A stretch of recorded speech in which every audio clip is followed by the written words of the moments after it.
এই মুচমুচে পকোড়াগুলো দেখে কোনোভাবেই কিন্তু বোঝার উপায় নেই যে এগুলো সয়াবিন দিয়ে তৈরি। চিকেন পকোড়াকেও হার মানাবে এই সয়াবিনের পকোড়া। খেতে সত্যি বন্ধুরা অসাধারণ হয়। সন্ধ্যাবেলা চায়ের সঙ্গে যদি এরকম মুচমুচে পকোড়া থাকে তাহলে তো একদম জমে যায়।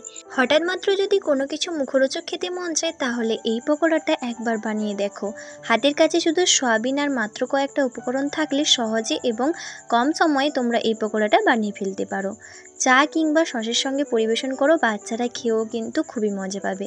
চলো তাহলে বন্ধুরা এই সয়াবিনের পকোড়ার সম্পূর্ণ রেসিপিটি দেখতে থাকো। আমার ইউটিউব চ্যানেলে তোমাদের সকলকে স্বাগত জানাই। আশা করি তোমরা সবাই ভালো আছো। একটি লাইক দিয়ে সম্পূর্ণ রেসিপিটি দেখার অনুরোধ রইল। আর যারা আমার চ্যানেলে নতুন আছো চ্যানেলটিকে অবশ্যই সাবস্ক্রাইব করে পাশে থেকো। প্রথমে কড়াইয়ের মধ্যে দিয়ে দিলাম জল, তারপর দিয়ে দিলাম লবণ।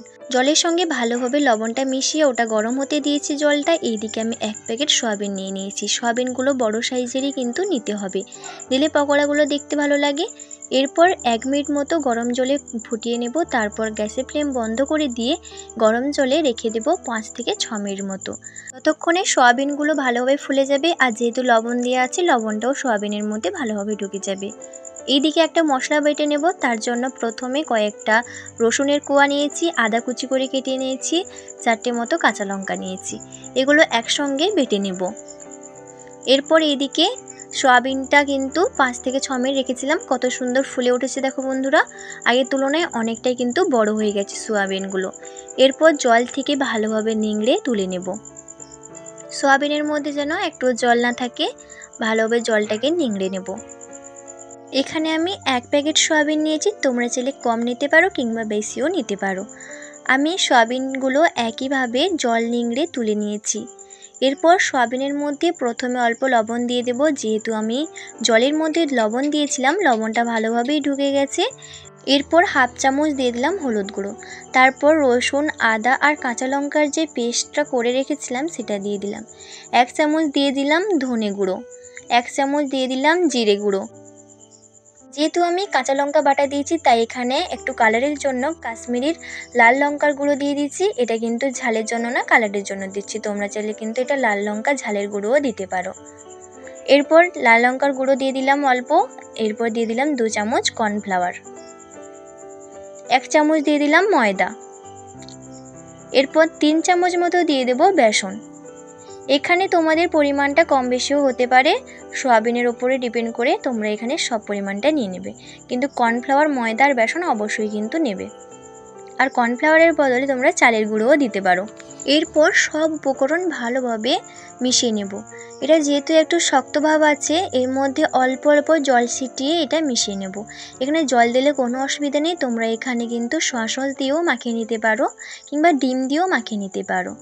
এরপর ভালোভাবে মাখিয়ে নিয়েছি। এরপর সয়াবিনটা ম্যারিনেট করে 10 মিনিট মতো রেস্টে রেখে দেব। তারপর গ্যাসের মধ্যে আবারও কড়াই বসিয়ে দিয়েছি। কড়াইটা ভালোভাবে গরম করে নিয়ে বেশ খানিকটা পরিমাণে দিয়ে দিলাম সাদা তেল। এটা যেহেতু পকোড়াগুলো একটু ডুবো তেলেই ভাজবো, তেলটা একটু বেশি পরিমাণে দিলেই ভালো হয়। এরপর তেলটা ভালোভাবে কিন্তু গরম করে নিতে হবে। তারপর একে একে সয়াবিনের পকোড়াগুলো ছেড়ে দেব।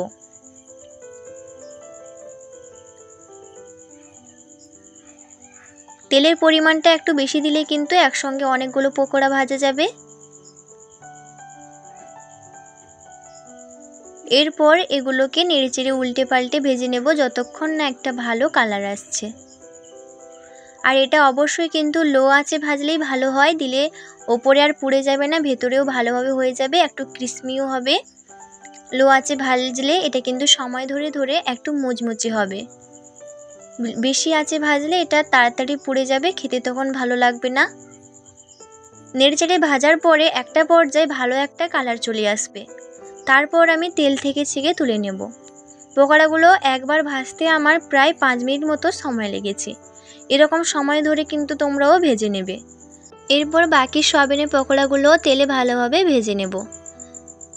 একে একে সবগুলো পকোড়া ছেড়ে দিয়েছি। এরপর উল্টে পাল্টে নেড়ে চেড়ে ভেজে নেওয়ার পর ভালো একটা কালার চলে এলে, ওপরে একদম মুচমুচে হয়ে গেলে তেল থেকে ছেঁকে তুলে নেব।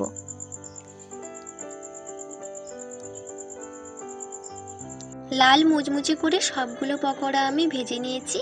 সয়াবিনের পকোড়া আমার তৈরি হয়ে গেল। এরপর একটা প্লেটে সাজিয়ে নিয়ে চলে এলাম। একটু টমেটো সসের সঙ্গে এই পকোড়াটা আমি পরিবেশন করলাম।